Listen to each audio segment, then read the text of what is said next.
Hi, I'm Dr. John Eggenberger, Chief of Surgery at St. Joseph Mercy Ann Arbor. Providing high quality, safe, personal, and compassionate medical care is our goal at St. Joe's. We know that some patients feel nervous or even scared about surgery, and that's normal. Our skilled team of surgeons, anesthesiologists, nurses, and healthcare professionals all want you to have a positive experience, and we'll do our very best to make your experience as comfortable and stress-free as possible. We hope to answer many of your questions about your procedure over the next few minutes and give you information to help you prepare for your operation and recovery. While this video will contain most of the information you need, every doctor's approach is different and each patient is unique. If you have any questions along the way, please speak with your doctor, nurse, or any of our team members. We are here for you. Thank you for choosing St. Joe's.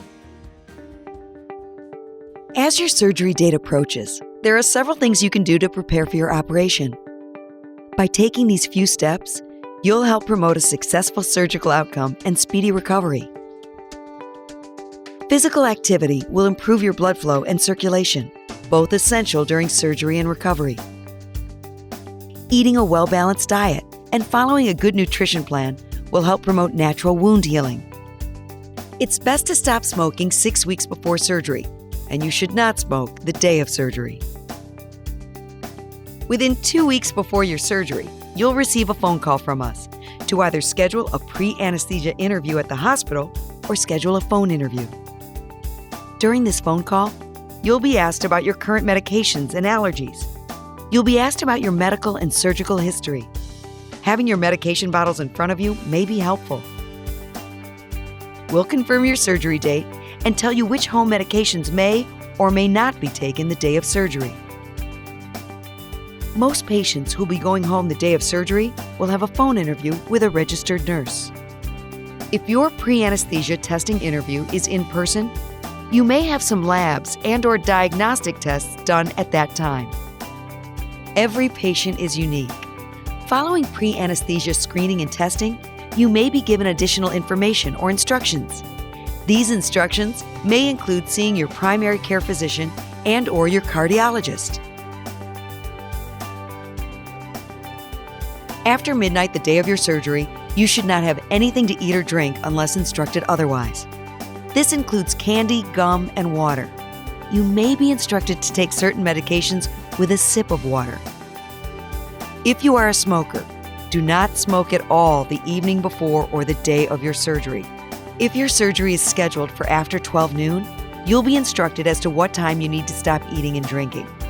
You will need a responsible adult companion to accompany you the day of your surgery and to drive you home.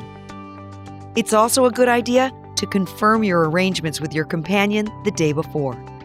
Because of the anesthesia, you will not be able to drive 24 hours after leaving the hospital. On the day of your scheduled surgery, here are important things to remember. Please shower or bathe using an unscented or non-perfumed soap or body wash. Wash your hair.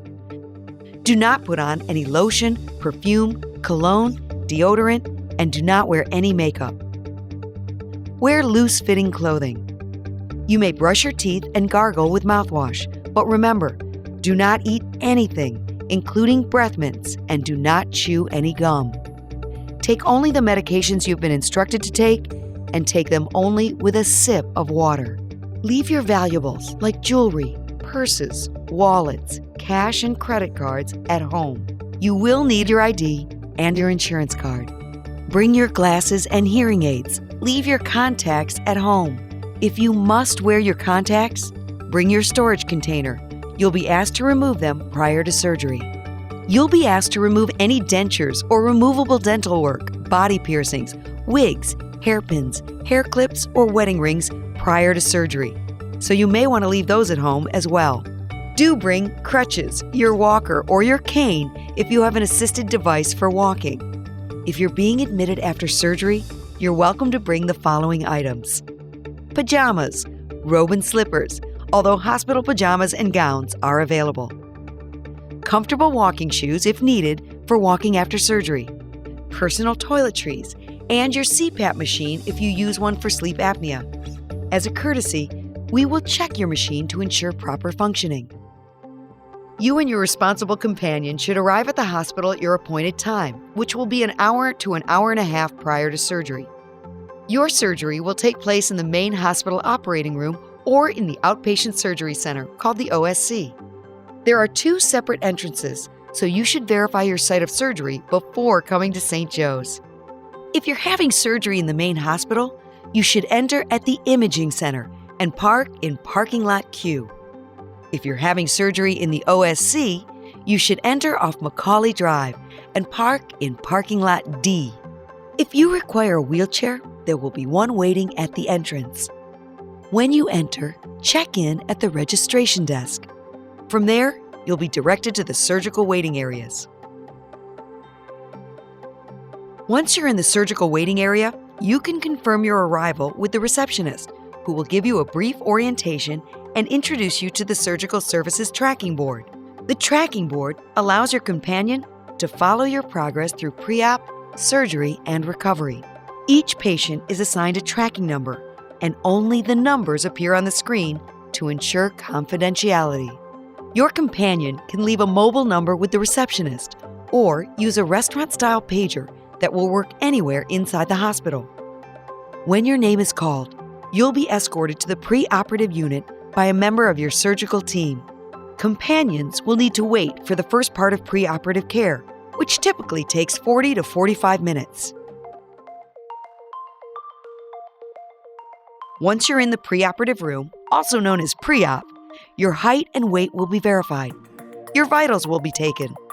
You'll be asked to use the restroom and change into a surgical hat and gown. You'll be given a bag for your personal belongings.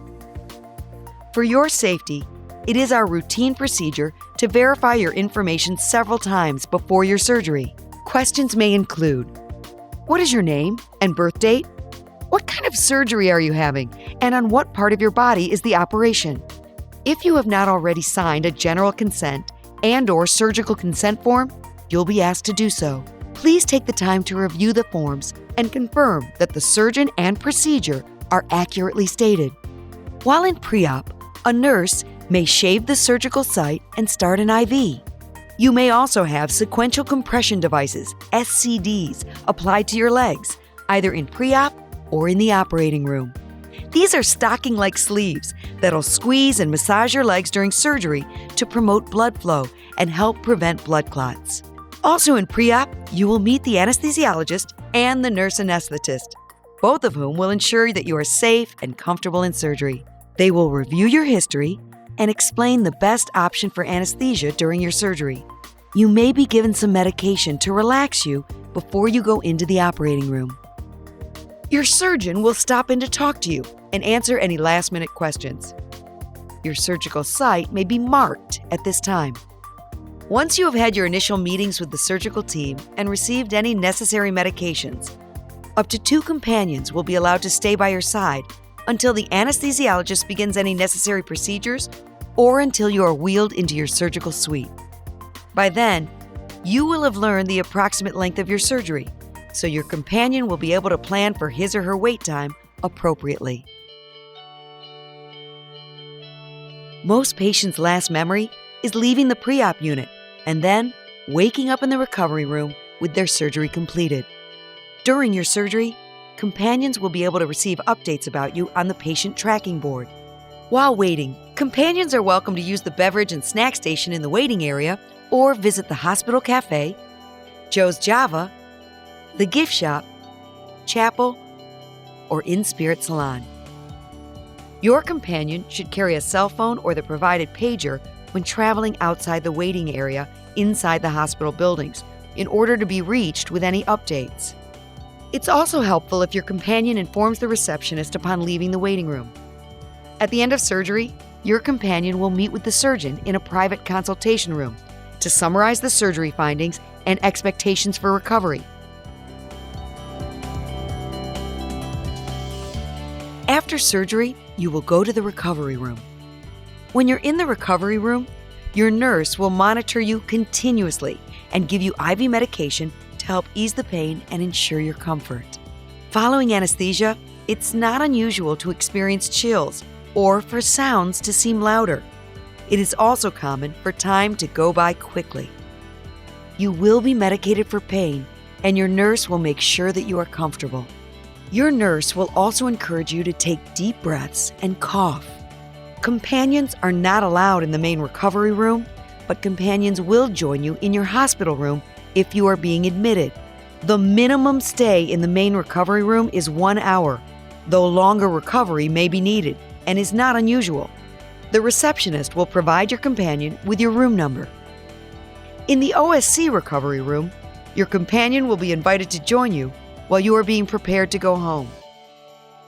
Your anesthesiologist will determine when it's time for you to be discharged. You'll be offered a beverage and possibly food, and then given discharge instructions.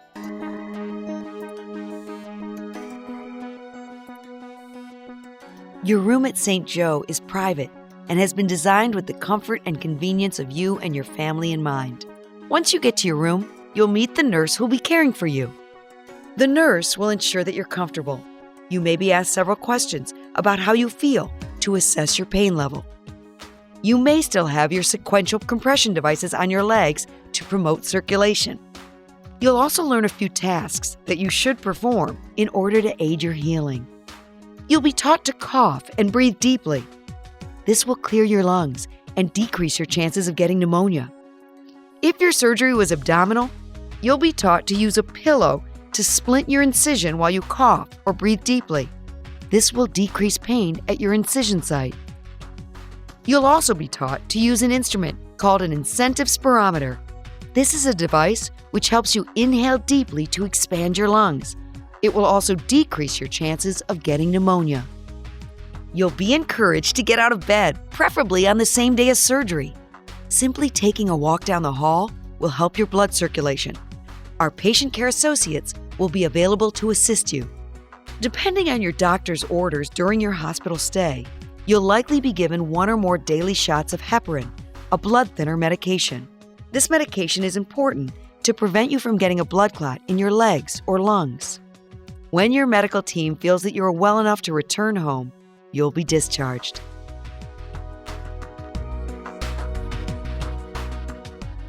Your companion will participate in reviewing your discharge instructions and any prescriptions.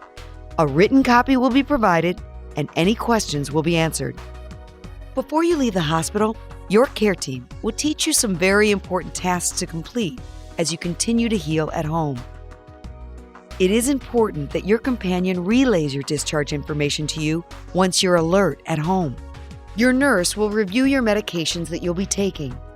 You will also be instructed on diet, activity level, bathing, and wound care.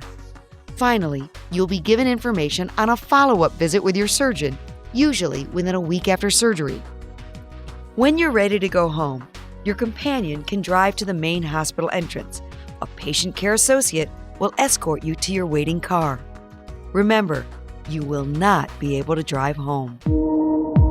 Thank you for watching this surgery video. I sincerely hope you find it helpful in preparing for your upcoming operation. And thank you for choosing St. Joe's. It is a true privilege to care for you. We are confident that you will have a safe patient experience and receive the very best care during your stay.